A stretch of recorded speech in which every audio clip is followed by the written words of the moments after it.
Okay, folks, let's move on to part 2 of this lecture on diode currents. And again, we've covered a lot of information, so do your best to try to keep up with this. The diode equation is critically important, and if there are any confusions and questions, now is the time. So make sure you ask me during the regular class period at the beginning. If you don't understand this stuff now, it will come back to bite you substantially as we go into devices later, because you're going to see they'll all be based on diodes and some of the effects we're talking about now. And so our immediate goal for part 2 of this lecture is to develop a way to predict reverse saturation current, because we already know how to calculate thermal voltage and we can input voltage here, but we haven't said how we calculate I0. So that's what we're going to do on the next slides. Now, so far what we've done is easy. The next topics are going to get a bit more complicated, so kind of hang on as we work our way through the math. And the next section, as I mentioned, is also important for other devices such as BJT. So, to start off, let's use some of the things we derive for contact potential to get ourselves in the right direction. And so if you recall, we derived this equation here for contact potential. And we also derived an alternate version shown here, which basically said that as you increase doping levels on either side, so if I increase my hole concentration, p-type on this side, I get more holes on the p-type side. And if I increase my electron concentration through doping on this side, my number of holes on that side decreases. And therefore, if this is going up and this is going down as I increase doping, then this whole thing gets larger. And if this gets larger, my contact potential has to go up as well. And we said that as well, that if you increase doping level, contact potential increases. So that's what this equation is showing you here. And we showed on the previous lectures that under forward bias, you see the diffusion current increase, and under reverse bias, the diffusion current decreases because diffusion from high concentration to low concentration can't get over this barrier. Now, the key thing we need to remember now, as we derive I0, is that the diffusion current involves injecting majority carriers, meaning that on this side, these are electrons in an N-type material, so they are the majority carrier. They are injected across the junction, where on the other side, they become minority carriers. So over here, as the electrons appear, they diffuse over, they appear, and as they appear, they are minority carriers, because on this side, holes are the majority carrier because it's p-type doped.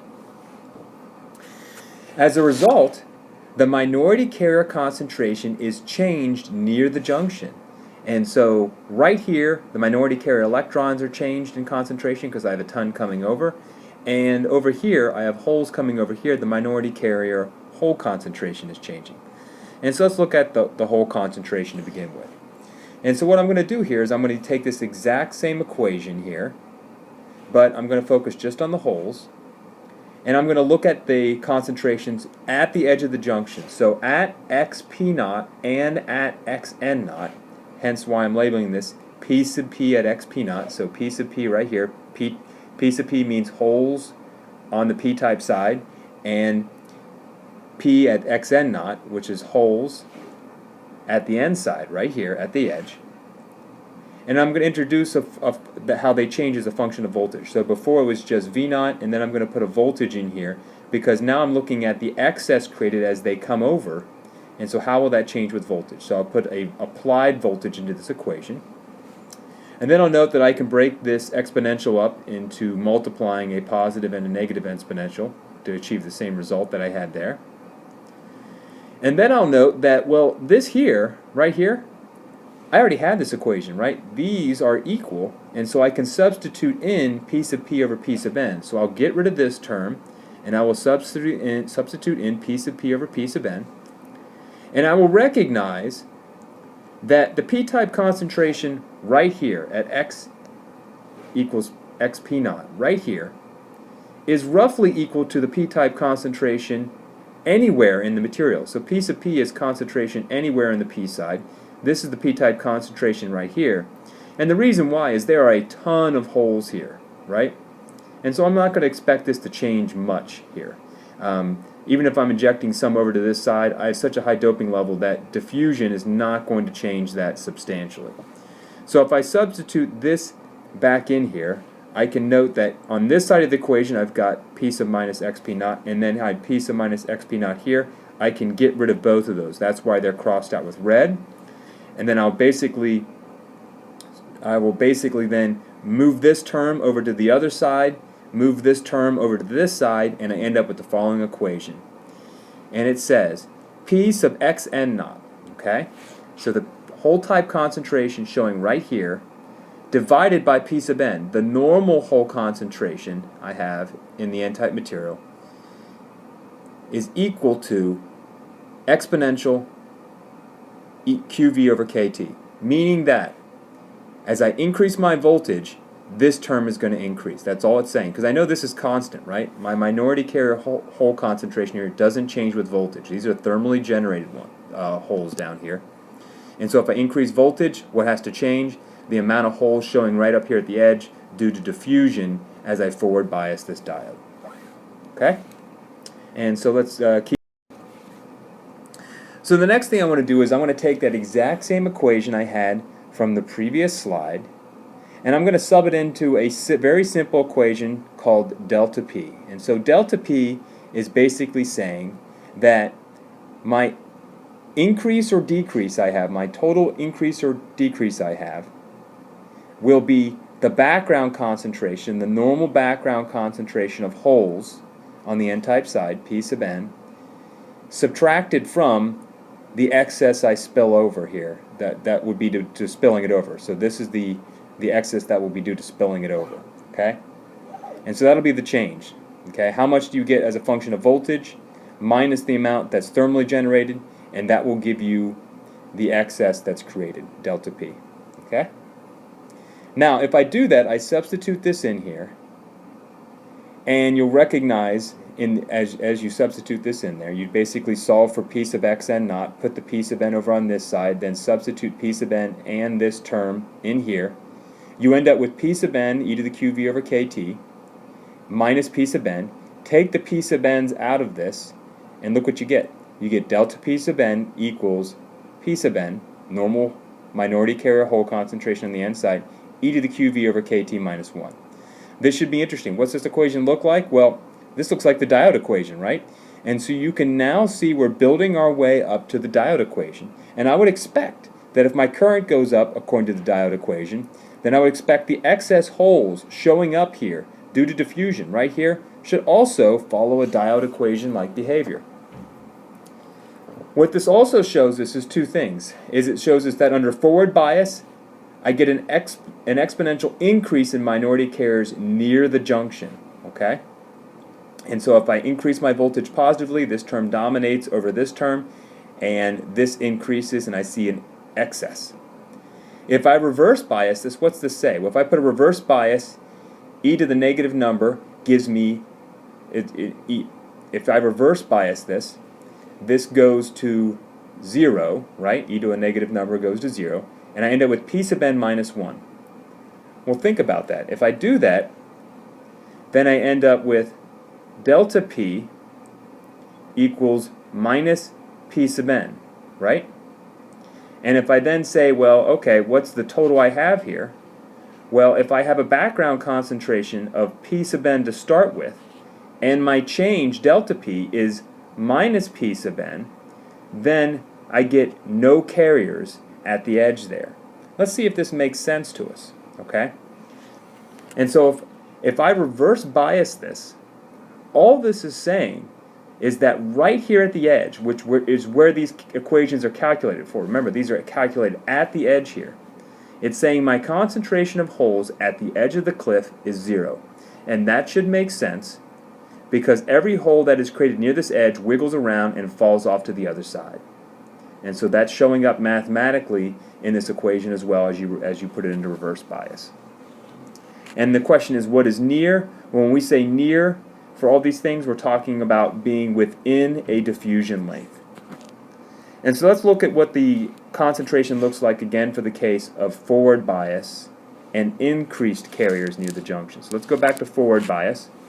I'm spilling over a ton of holes to this side by diffusion. And this is right here at Xn naught equals 0. So right here at the edge, here's my normal background concentration of minority carrier holes. And here is the excess hole concentration on top of that showing up, and it decreases as they go to further distance into the N-type material. So the first question is, why is it decreasing with distance? Well, it's decreasing with distance because when holes show up here, they find themselves in N-type material where there are a ton of electrons up here. And so holes are rapidly recombining, and the excess concentration decreases down to the very low minority carrier concentration because they recombine as they try to go further into the N-type material. And if you recall, this profile has an exponential relationship to it, and so this, I'll call this capital delta P here, sub x, meaning just this curve here, is equal to delta P, the excess here, right here at the interface, times e to the minus x over LP, meaning that you start with delta P, and then as you go further increasing distance x, it decreases exponentially with this distance x, and x is divided by diffusion length, which makes sense, okay? Because if I have a long diffusion length, that weakens the effect of this exponential, and I would see this broaden out further, meaning I could go further in. And that makes sense, because if I have a long diffusion length, these holes can go further into the N-type material without recombining. So let's hang in there. I know this is a little bit complicated, I said, but we're going to get there soon. And so now we're going to introduce a new axis and new variables. And so instead of basically measuring inside the depletion region, we're going to focus all our attention outside the depletion region. And so I'm going to monitor on this side minority carrier holes in N-type material versus distance away from the depletion edge. So I'm going to go from the depletion edge being 0 to x of n, which means distance x into the N-type material. And on this side, I'm going to look at my minority carrier electron concentration with distance into the p-type material. And so this is at no voltage, and at no voltage we know all the currents cancel out and everything cancels out. And I have basically my concentration is constant with distance. It's just the normal minority carrier hole concentration and the normal minority carrier electron concentration. What about here in the middle? Why am I not plotting anything in the middle? Well, the reason why is this is the depletion region, right? So by definition, the depletion region is depleted of carriers because of the electric field, and so of course I would not expect to see any carriers in the depletion region.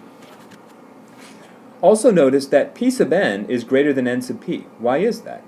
Well, this is a P plus N diode, meaning that it's heavily doped on this side, lightly on this side.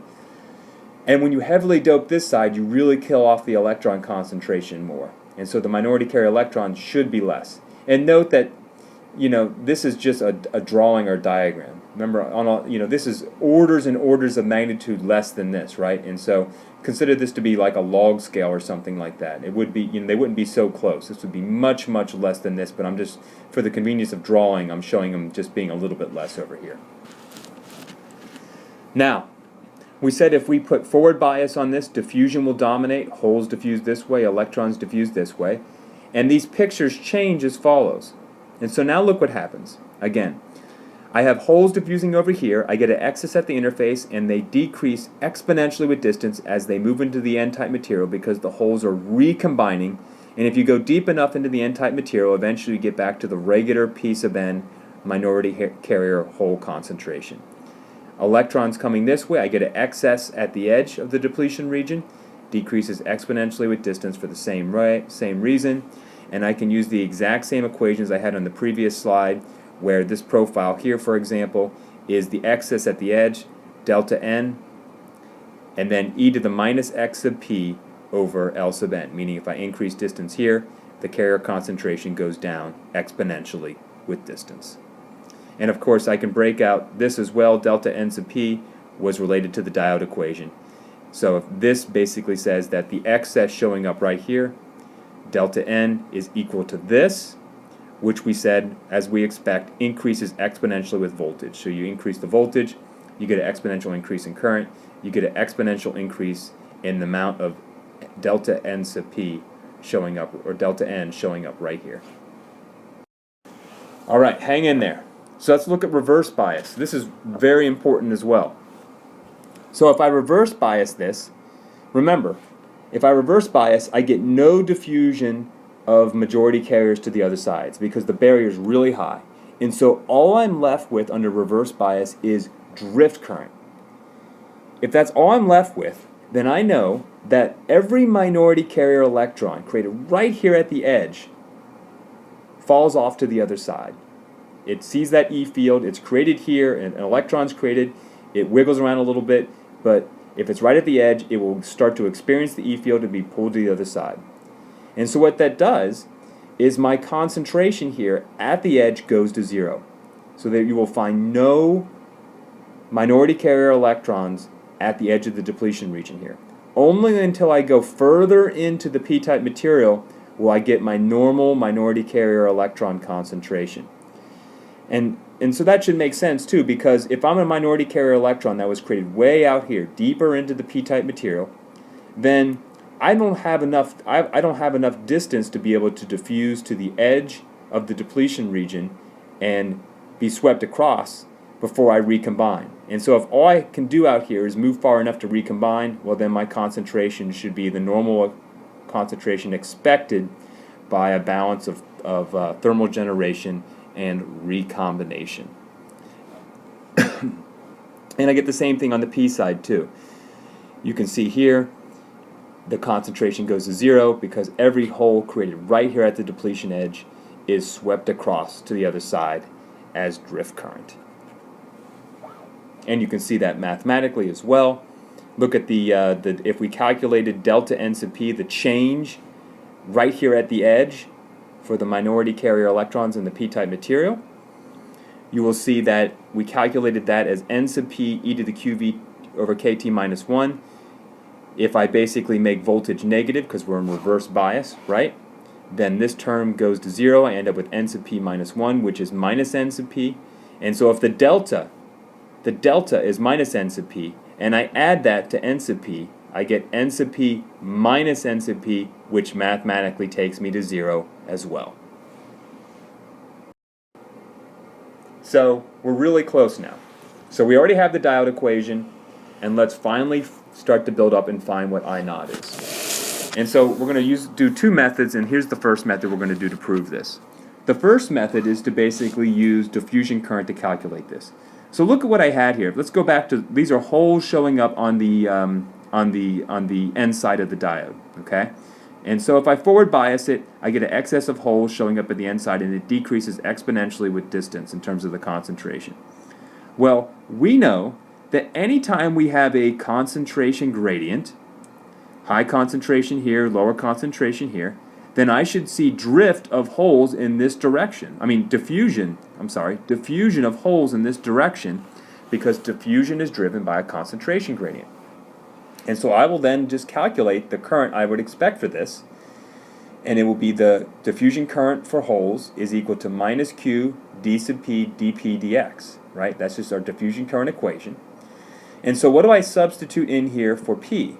Well, for P, the function will be this delta P function. So I put this function here, I substitute it into dP dx, I put it in here, I take the derivative of this function with respect to x.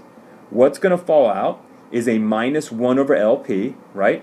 And so I had a minus out front, that disappears, and the 1 over LP shows up right here. Because it's an exponential, you still have the same exponential after taking the derivative of it. And so here's my result of that. And then I'll recognize that if I want to look at a diode and understand the current getting across the diode, then if I know what it is right at the edge, then I know what it is through the depletion region as well. And so I'll say, okay, well, what's the current right here at the edge at x equals 0? Because that'll be equal to the current going across the depletion region as well.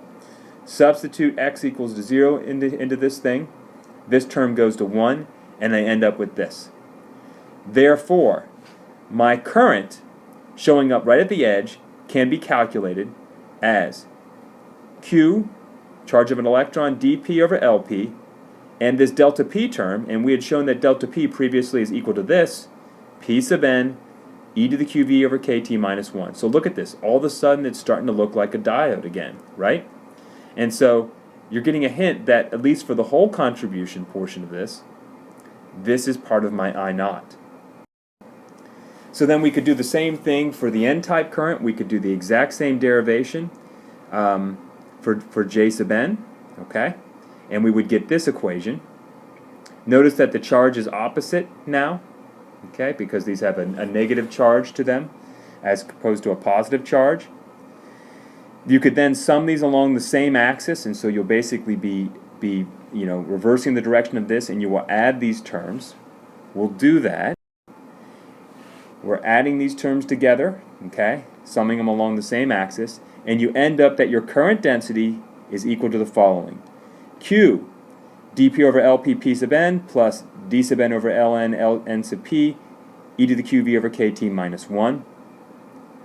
And then you will recognize that all this stuff out front is what we use to calculate our reverse saturation current I naught. And so now we have a way to use semiconductor parameters, which we already know how to calculate, to get I naught. It's very important that you get the right variables from the right sides of the diode.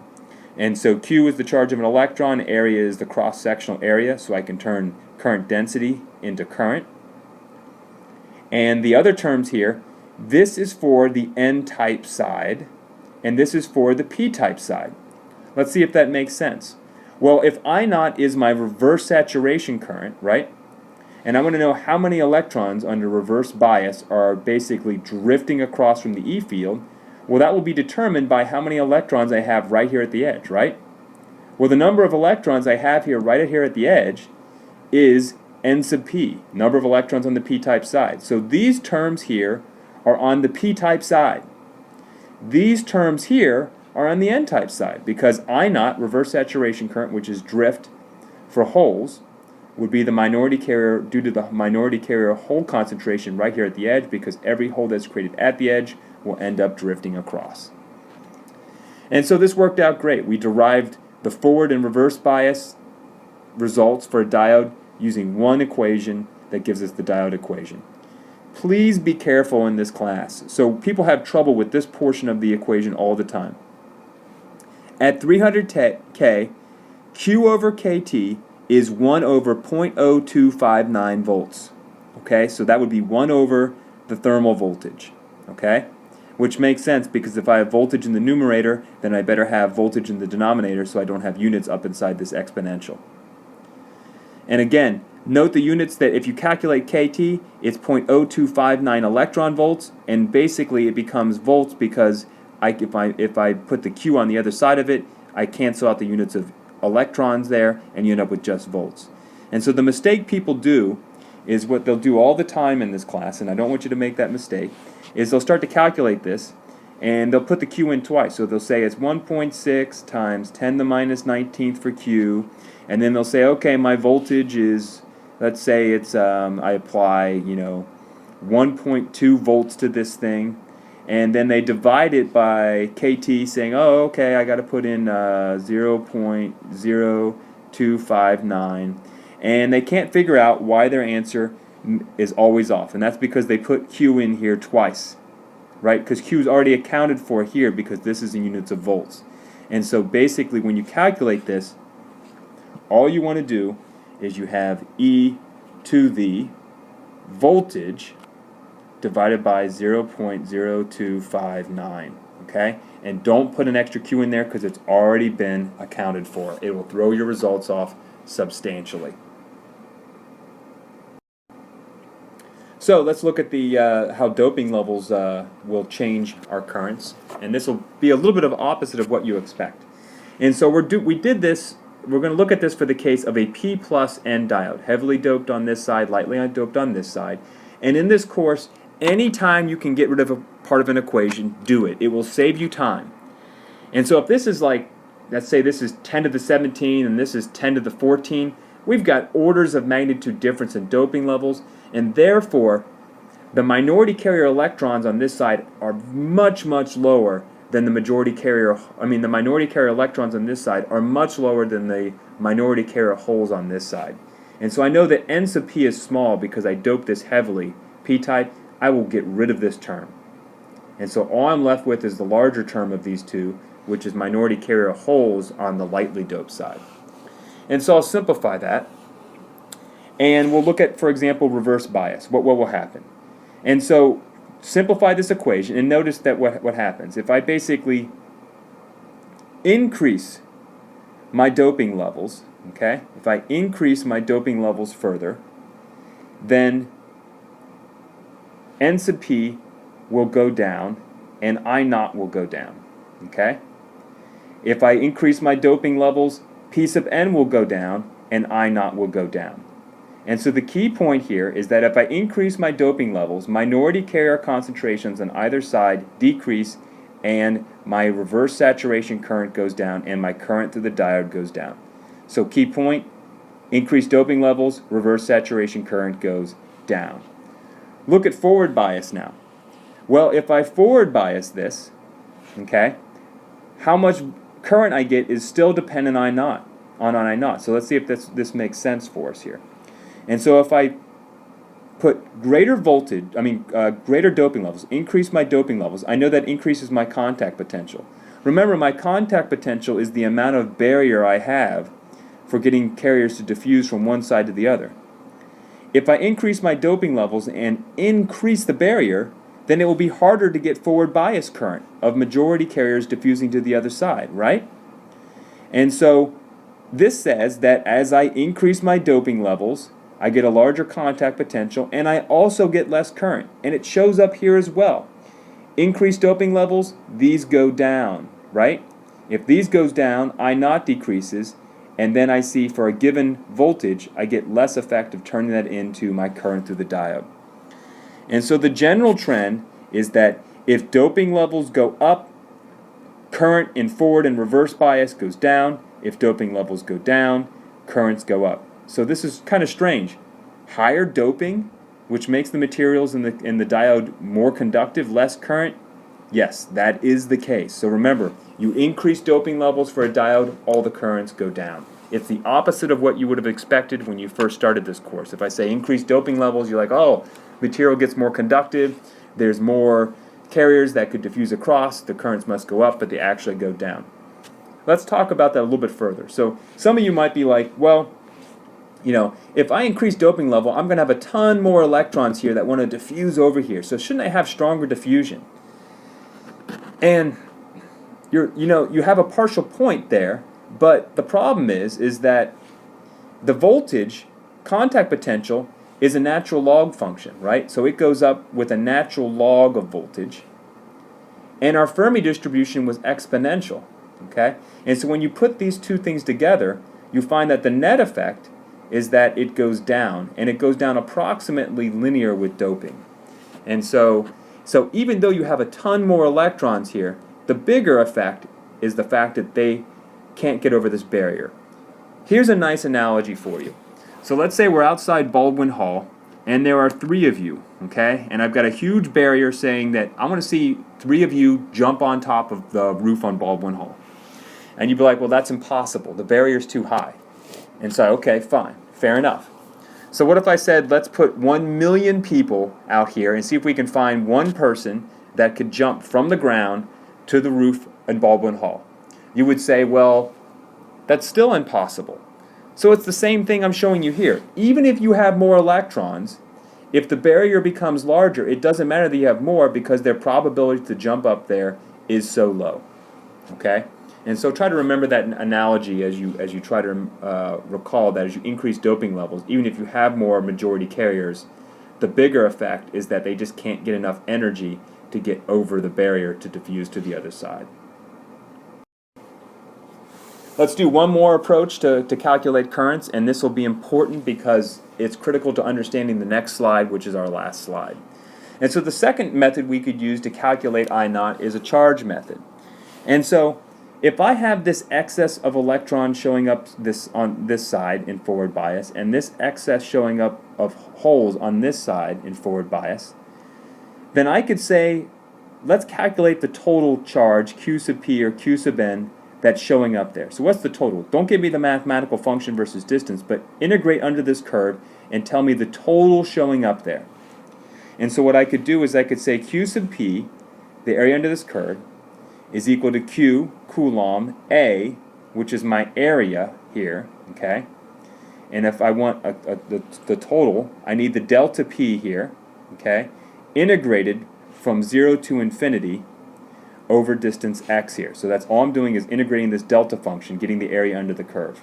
Okay, and that should make the units should work out as well as we do that integration. Because if you look at the units here, okay, my units here, I have area, which is centimeters squared, and delta P is a concentration profile, so it's per centimeters cubed, but after you basically do the integration, it becomes centimeters squared too. And so the distance units drop out of this, and I'm just left with coulombs in the end, which is what I expect to have for Q sub P. So I do the integration from 0 to infinity, and I recognize that for the exponential, the integrand of it basically is minus L sub P out front, okay? Because if you took the derivative, it would be 1 over L sub P. And so I have this minus the integration limit on this side here. I recognize this term goes to 0. I'm left with this, so I just get e to the 0, which is 1. I get L sub P.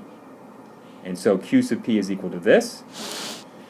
And then at this point, I have an equation here which I can use to calculate Q sub P from these parameters. So you're like, well, how do I get current from that? Well, remember, we measure current, right? Current is equal to amps, which is equal to coulombs per second. Well, look, Q, I've got coulombs. And so how do I get my per second? Where do I get seconds from? Well, all I have to do then is divide coulombs by the lifetime, which gives me my units of seconds. Okay? Then I get coulombs per second. And that should make complete sense because think about it, okay? If I'm bringing these holes over here and they're recombining in a time tau p, then that tells me how fast I need to basically bring over the next set of holes to keep this distribution where it is. And so this tells me how many holes you need to bring over in a given period of time, because as soon as I bring them over, they're recombining, okay?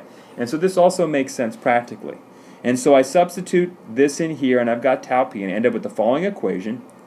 Then I'll recognize that tau p, I could basically get it out of this equation, saying that I could move, I could square both sides. I get an LP squared, and I'll move dp under that, and that'll be equal to tau p. I'll substitute it in there. And then you'll notice that one of the LPs will cancel out. I still have my dp, and in the end you get this when you do that substitution. And look what you have here. You have the exact same result we derived before, where this is half of my equation for I naught due to only the holes. Because if I put my p sub n here, I get my diode portion that has e to the qv over kt minus 1. So this is the exact same result we derived before, and then we could do the same thing for q sub n, get the other half of I naught, and I'd have the diode equation again. So I think that was a good setup for this last technical slide for this second part of the lecture. And the last one is to remind you that the current through any circuit must be constant. Okay? I can't have some part of a circuit where current magically just disappears and then it spikes up again. If I'm running current through a circuit, it must be constant at all points. And so what I'm drawing here is a plot of current versus distance through the device. Okay, so I'm measuring a distance here into the p-type side and distance here into the n-type side. The blue line is my total current. It must be constant. And my total current will be equal to the current due to holes diffusing this way, and electrons diffusing this way. So here's my hole current for holes diffusing this way, and here's my electron current for electrons diffusing this way. Let's see if it makes sense. So first off, it makes sense because if I add this function and this function together, I'm going to get this nice straight line, which is constant current across there. The other reason it makes sense is what you'll see here is first off, why does my hole current, this is all holes, and then I get near the junction, it decreases. Why is it decreasing as I get closer to the junction? Well, the reason why it's decreasing is I'm bringing electrons over from this side. Here comes my electrons across. And as soon as the electrons come over here, they're recombining. Well, if I have electrons recombining, they're killing off holes. So I'm killing off holes, and that's why these holes are killed off, and that's why my hole current decreases, because a portion of the hole current I'm bringing in is coming in only for the purpose of recombining with electrons that are coming over from this side. Then you have the depletion region, where the electron and hole concentration is very low because they're just zipping across there really fast, so they don't see each other, so I get no recombination here, so the currents are constant. And then lastly, my hole concentration comes over to here, it decreases, it's recombining, right? It's an N-type material. And so if you look at this, most of my electron current brought in is simply brought in to recombine with the hole current. Why do I have more holes than electrons? Why does the hole current tend to dominate over this? Because it's heavily doped, right? P+. So I have a ton more holes coming across than I do have electrons coming this way. So most of my current for this diode is holes diffusing this way, and I'm bringing in electrons mainly just to recombine with the holes that are coming over here. Holes come over here, and you're just bringing in electrons to recombine with those. And again, remember, this would probably be on a logarithmic scale, because this would be orders of magnitude greater than this. Okay. So the key point, two final key points for this is that if I forward bias a diode, the heavily doped side dominates. This will be really important for BJTs. Okay? But higher doping, remember, always decreases my total current. Now, if I go really far out here, you might say, well, what causes my current? Really far out here, it's just drift current. So you basically have a very small electric field which is bringing the holes to this point where they get close to the junction. So that's it. We now have a way to actually calculate our diode equation based on semiconductor parameters, and again, go through the review questions, and I look forward to seeing you in class.